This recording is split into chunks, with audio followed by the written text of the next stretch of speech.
How to turn on spatial sound in Windows 11. Hi everyone, this is Kate and welcome back to another video.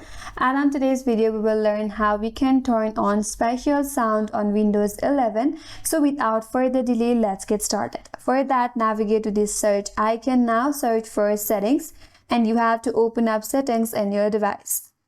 On this settings, navigate to this menu bar on your left hand side. Now go to system. On this system, you will have various options. There you have to click on sound.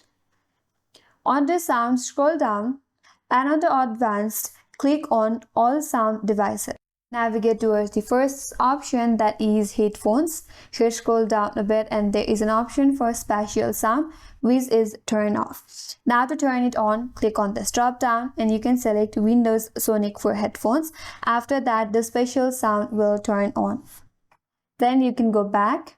If you want to turn on spatial sound for the speakers, then click on speakers. Scroll down, there is a spatial sound. Again, click on this drop down and select Windows Sonic for headphones. And once you have done that, you have turned on the spatial sound for your headphones and speakers. And that's all for today's video. Hope this video was helpful. And if you're new to our channel, consider subscribing. Thank you for watching and stay tuned for more videos.